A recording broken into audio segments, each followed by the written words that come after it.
Would you mind telling me whose brain I did put in? And you won't be angry? I will not be angry. Abby someone. Abby someone. Abby who? Abby Normal. This is the Abby Normal podcast, here to tell you that you're weird, and that's normal. I'm a gal's gal, a women's woman. I have a girl squad. I've been called lots of names, but tomboy was never one of them. I love my ladies, my MBs and my in-betweens. And I enjoy men too. But you know, the men I dig are the ones who freely express the full range of human emotions. So all that being what it is, I really enjoyed talking to Linda, who has a different comfort level with those we might refer to as dude bros. Maybe because I am like such a tomboy and I am kind of a bro sometimes. For me, it didn't bother me that I was always the only girl. Like, I'm just like, okay, this is pretty normal. Like, as you might remember from the Win series, she definitely saw and empathized with the experience of those who struggled in a bro culture. But she said that largely those issues rolled off her back. So I want to know why. What is it about her makeup that makes her so resilient, even when she's the other or the only? She starts at the very beginning. Her parents immigrated from Shanghai before she was born, and her mama stepped up and gave no Fs.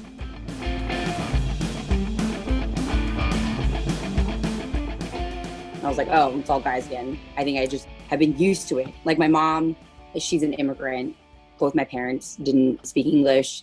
They just worked odd-end jobs, saved a bunch of money, and then they went into the car wash industry. So growing up, it was just all guys too. You know, Latin, again, it was just all male dominated too. Right. Where did your parents immigrate from? They came from China. Yeah, they've been here for a while now, for 40 years almost. So you were born here? I was born here, and then I was sent back to China to live with my grandparents until I was like 5. Oh, wow. And then, yeah, so then I came here for preschool. Yeah, I think everybody's background is different. So I think depending on like what you are accustomed to, I think I was very lucky to have like my mom be a female entrepreneur, and Right. She came here, didn't speak English. She didn't understand what mansplaining was. She didn't really care. She was like, fuck you. Like, I'm here. It's, you know, when you have no option, like you come here and you're an immigrant and you have no money, like you just make it work. Like you figure it out. And she didn't care. Like, oh, I'm a female. Like I run a car wash. Like she didn't care that I was male dominated. She didn't care it was like dirty. Like, so she just did it and grew the business. You know, she, at the end of it, had like 4 car washes. She was definitely a huge impact on me, just being like, okay, like people are going to talk shit. People are going to give you crap. People are going to tell you that you can't do it or not going to help you because you're a woman or you're foreign. You just do it. Yeah. So it's kind of the same thing with like the mask business. Like so many people were like, your mask don't pass this test. Like, how are you going to get this? Like, it's not going to meet these standards, or, you know, and if I listened to everybody that told me no, I'd be nowhere. So you did it. Anyway. Anyway. Did it. Yeah. I think that's part of it, is just like whoever's last standing is going to make it. And so I'll just keep working at it, slowly find a good pace and just keep working at it.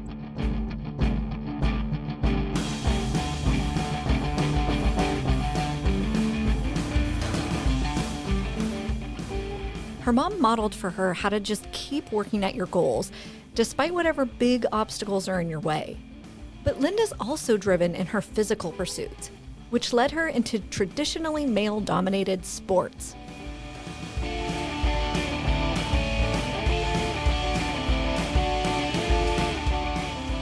I don't know how to explain it. Like, for me, it didn't bother me that I was always the only girl. Like, I'm just like, okay, this is pretty normal. Like, anytime we're in corporate, anytime we're in, you know, any male-dominated sport, like, which I'm used to, like, I was used to just being around guys.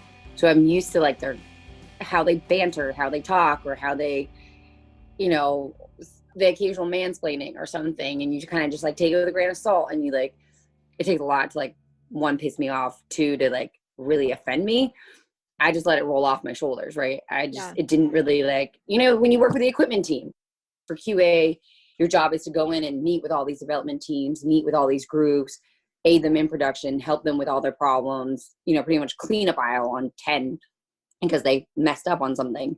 So like a lot of the times, if you're going to the shoe guys, it's all dudes. It's the equipment team, it's all dudes. Like it didn't really bother me. So from my perspective, I kind of just let it. I've always been one of the guys in that regard, so it didn't bother me. Yeah. But hearing it from other women's perspective and like, the same situation, helped me see like, okay, like this, I could see how it would bother these women or bother people who aren't used to it. Like I grew up with brothers. So like it never really like affected me as much. Yeah. But I could see and understand and be empathetic to other women who didn't have the same exposure or same upbringing. Yeah. I mean, like growing up, I did martial arts. So like it was mainly guys that did martial arts.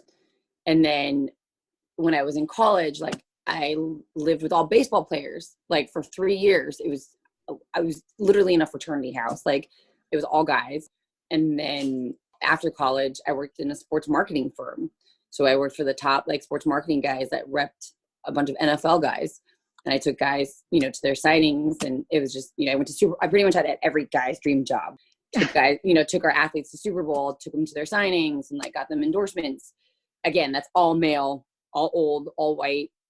And then after that, I went to grad school, did my degree at FITM after USC, and then worked in a surf stand-up paddleboard design company.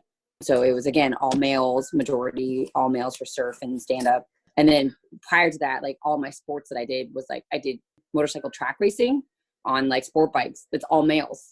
Yeah. Like, and I was lucky enough to have all old white guys take me in and mentor me. Right. I wouldn't have been able to race without their mentorship. I didn't know how to like put a trailer hitch on a truck. I didn't know how to get my motorcycle up on a ramp into a truck bed. Yeah. And again, all these people are older white males that have been, I've been very lucky to have all these older white males, the people that complain about, actually mentor me. Yeah. Yeah. So I guess I come from a different perspective in regards to, there's going to be some guys that are not going to help you or some older people that are not going to help you. But if you do a numbers game, someone's going to eventually help you. If you care about it enough, if you, are passionate enough, I think there's going to be people who are going to see that and help you. Not everybody's going to help you. Linda keeps coming back to the recipe for success. The effort you put in, plus fate or circumstances, or really those around you that are willing to advocate for you.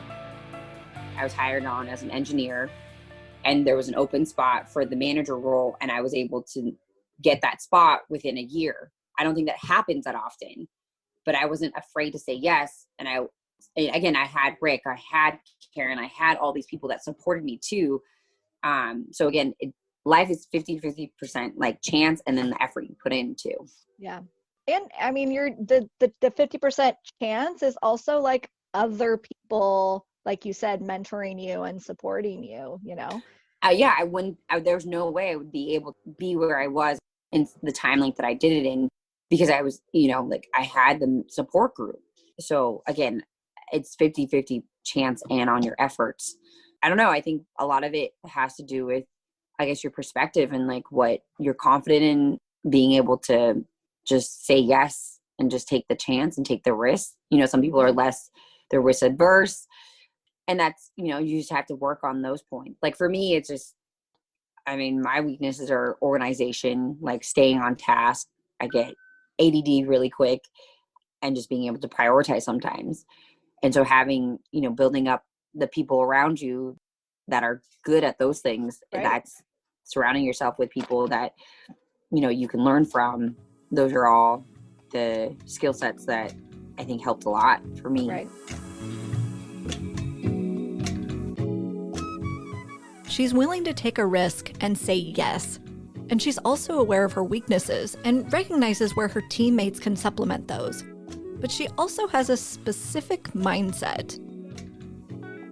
I think it's your values and how you operate. Like for me, I've always tried to give everybody an A in my book. Like even when I first meet you, I try to give you an A, and through, collection of data, through like time spent together or examples, you could lower your grade.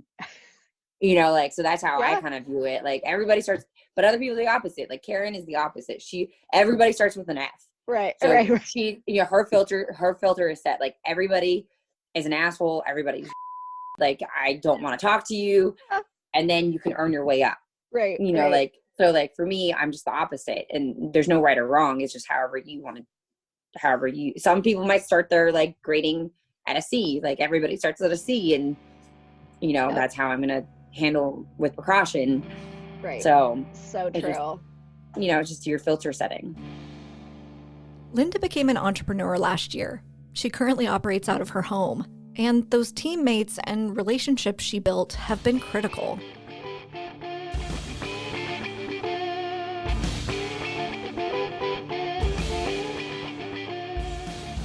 We pretty much taken over the whole garage. The kitchen, is used as our cafeteria because we have employees here. Like the front living room is used as a photo shoot room for all the product. Pretty much it's taken over. So cool. Yeah. And we're like, no, it's great. We were able to just, you can't go anywhere. You're on lockdown. So might as well do something at home. But then you have no division. Right. Yeah. That's full work-life integration, right? Yeah. There's no division at all. There's no borders. So mentally you have to be like, okay, if I close my laptop, if I turn off the lights in the garage, I'm done. Right. Otherwise I would be in here. When I first started being in here till 2 or 3 in the morning. Yeah. What are your orders looking like? I was working a lot with different CrossFits because the mandates here where you have to work out with a mask on. So my niche is performance masks. So it's essentially the same vendors that we use for our performance lines at the recycled plastic bottle Reprieve fabric. And Amanda actually helped me do some of the sourcing. Rachel Foote from Lab came in and helped me do some risk assessment and lab testing on the fabrications. Kin and Gwen came in to help me with some of my production. I might be working with Robin on another product, doing manufacturing for them and prototyping for another project. I'm so grateful. I've had so many people come and help me and just help me get this all set up. So nice to have a hotline and be like, I don't know what I just did with this machinery. Who do I call? My cover stitching needle broke. It's leaking oil everywhere. You name it. Everything's that happened here. Women supporting women. Yay! Yeah. No, but it's all your mentors too. It wasn't just Rick has been a huge support. Anytime I'm I don't know what I did with this machine. How do I fix this heat coil, or how do I redo the pneumatic system on this PSI? It's just all learning. Right. I didn't know how to operate half of these machines, and you have to maintenance them too. So that's a lot. It's a lot. And then just trying to maintain your relationship with your boyfriend without, he's just you don't have any separation. Everything's flooding the garage into the living room. You need to, it's my mental health is going down because there's shit everywhere. Oh no. Yeah. So, love in the times of COVID. Yeah. When you're just when you're just a tiny little startup. Right. No, but mass production's been pretty good. So we were partnering with a lot of fitness places, doing pop-up shots with them, and then athlete testing, wear testing, and then D2C, so direct to consumer from just online, and then some custom wholesale. So a lot of smaller companies, some tech companies here too, medical device companies, one of their customized logos. We do that all in-house. So what's it called? We're so small. The brand is called Contingency. Contingency. Yeah. Okay. And then the parent company is called Good Human. And so what we do with the mask so we try to source sustainably if we can. So locally, if we can. The main fabric is from the recycled plastic, water bottles and post-consumer plastics. And then we have, we try to buy the waterproof performance bindings from factories that are closing. They still meet requirements lab testing, and they've been third-party tested. But instead of it going into the landfill, it's it's small rolls that we still utilize that most factories don't want to cut because it's more work to cut smaller rolls and scrap pieces. And we're the only one that does a warranty on them too. So we offer a 30-day warranty on the mask. Most people won't take them back. And then once you are done with the mask, the product life cycle, you send it back and we'll scrap them into dog bedding, the main pieces. Cool. That's to keep them out of the landfill. Yeah, I so our love goal it. is to Yeah. And if we manufacture for any groups, if it's like other products, they have to have a sustainability pillar, whether they think about their warranty end or they think about how they're going to repurpose the goods. So for instance, like if it's like a pool kicker or like some kind of product you use for youth, do we sanitize and clean it and then donate it to nonprofits with kids to teach them how to swim? Or, you know, it's just having the thought through with your end of product life cycle. Right. And not just throwing it in the landfill. Right.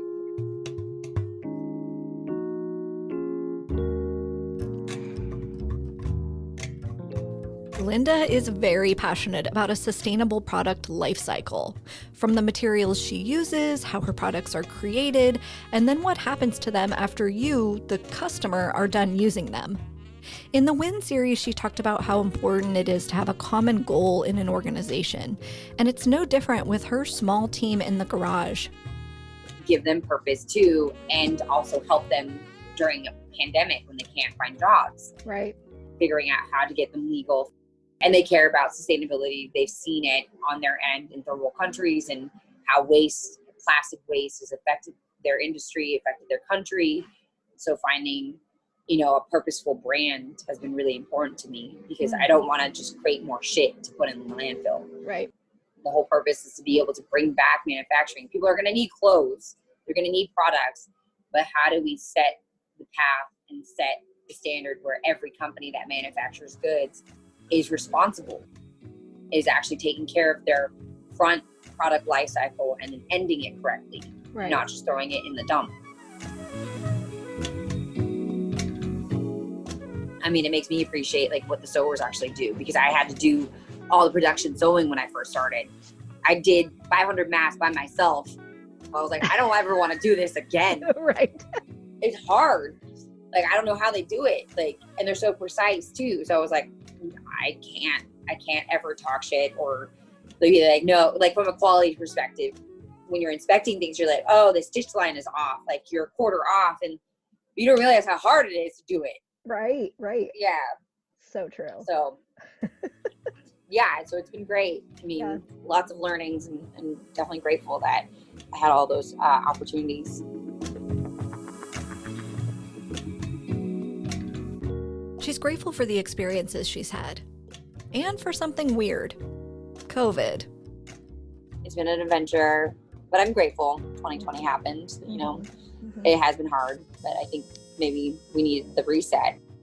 Oh, yeah, I totally agree. Like, I'm hopeful that when things are back to normal, that we will have shifted a lot of the ways that we live, you know? It was just, we weren't cognizant.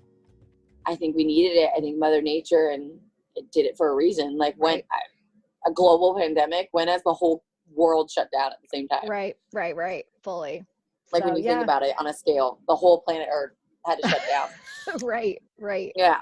So I think it was good. We needed it. I mean, on vacation when we were in Mexico, you know, like I surfed down there a lot, but we were scuba diving, and like where Baja is, like where the point is, where like most of the cruise ships used to come, all the tourist boats and everything. Because of COVID, all the marine life came back. All the marine, like it was completely different because of COVID. There's no more cruise ships. There's, you know, not the same amount of tourism. Like I've never seen it that rich ever. And I've been growing up going to Cabo. Like it wasn't just like this is my first time here. Yeah. Like there's some good things to COVID. Like we didn't realize how bad we were destroying our planet. Right. Yeah, spending quality time and the commute. I mean, I used to commute an hour and 15 minutes one way. Gosh, too much, too long. Yeah, it would like, I didn't realize that like, it was like eating part of my soul. Absolutely. Just like commuting. Yes. Yeah. I mean, when you add it up and like how many hours of your life you're just spending in a car, that's horrible. Yeah, so I'm definitely grateful. I mean, my commute is literally roll out of bed into the garage, and I don't know how I'm late to that sometimes. Like, how am I late from like a 2-minute walk? Not even. It's not even. It's like a 30-second walk. You're the boss lady though. You I'm gotta the like boss lady. yeah. But Put I on still your like I have suit jacket in the morning. No, literally just roll out, like put on like I don't even know how to put on real pants. Oh no, pants are dead to me. No pants, like anything without like some kind of stretch. Like That's right. Need some good athleisure. That's all that's happening. Right? Yeah. There was like a funny like check off, like, oh, put on makeup once this week to look presentable. Put on pants twice this week. Yep. Like real pants. Mm-hmm. These were all like check offs. Right. Brushed your hair. Mm-hmm. Yes. Right? Like all these things that you don't do anymore. Yeah. Bras, no, but, like, yeah. Don't do the. I just wear a sports bra. Right? I just wear a sports bra. I can't wear a normal bra. No, not happening. That it's like jail. It feels like jail when you have to wear it. Like if you had to put on real tight jeans, heels, and a real bra, I'd be pissed off right now. Right. I'd be like, am I getting married today? Because that's how fancy I feel. Right? Like you're like, no, not gonna happen.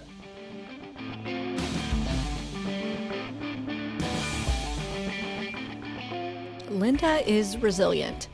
So is our planet. And so are you. If you want to support a woman of color owned business, or you just need a high quality mask for your fitness time, go to contingency.com. CONTINGENCI. They're 100% made in California, 90% USA sustainable sourced materials, athlete tested for no sliding and no pain. They come in different sizes, yay, are washable, dryable, and include a take-back program when you're done.